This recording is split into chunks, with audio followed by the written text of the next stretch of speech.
जिस जगह अभी आप और मैं रहते हैं, ये जमीन आज से 400 करोड़ साल पहले उबलते और दहकते लावे से ढकी हुई थी, जिसका टेम्परेचर 5000 डिग्री सेल्सियस से भी ज्यादा था। हर तरफ आग, गर्मी और ऐसी खतरनाक जहरीली गैसेस थी जिसमें सांस लेना नामुमकिन था, जिन्होंने पूरी जमीन को अपने अंदर ढक रखा था। ना ही यहाँ सूरज की रोशनी आती थी और ना ही यहाँ पानी की एक भी बूंद मौजूद थी। जिंदगी का कोई नामो निशान तक नहीं था, क्योंकि यहाँ का टेम्परेचर इतना ज्यादा था कि अगर कोई भी क्रिएचर यहाँ कदम रखता तो चंद लम्हों के अंदर राख बन जाता। लेकिन फिर अचानक ऐसा क्या हुआ कि हजारों डिग्री जितनी ये गर्म जमीन ठंडी पड़ने लगी, और न सिर्फ ठंडी बल्कि बिलियंस ऑफ स्टार्स और प्लैनेट्स के इस यूनिवर्स में सिर्फ एक इकलौती ऐसी जगह बनी जहाँ जिंदगी मुमकिन हुई। जमीन पर ये दरख्त, ये पानी, इंसान और जानवर कहाँ से आए और क्यों, जानते हैं आज की इस वीडियो में। कहानी हमारे अर्थ की।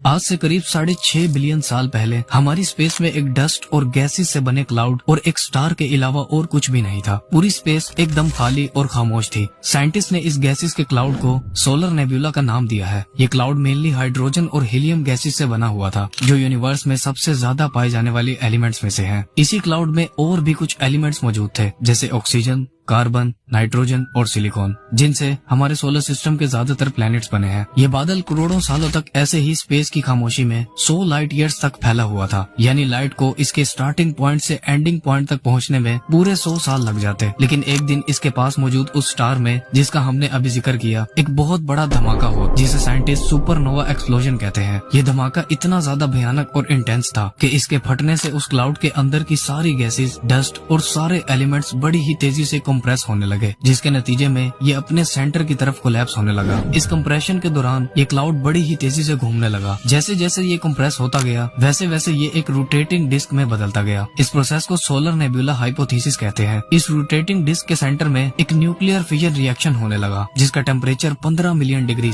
यानी 1.5 करोड़ डिग्री से भी ज्यादा था, जिससे हमारा सूरज यानी सन अपने फॉर्मेशन में आया था, जिसके अंदर भी न्यूक्लियर फिजन रिएक्शन से ही एनर्जी, हीट और लाइट बनती है। सन हमारे सोलर सिस्टम का 99.76% मास खुद अकेला होल्ड करता है, जबकि बचे हुए 0.14% में बाकी सभी प्लैनेट्स, मून्स, कॉमेट्स और एस्ट्रॉइड्स वगैरह बनते हैं।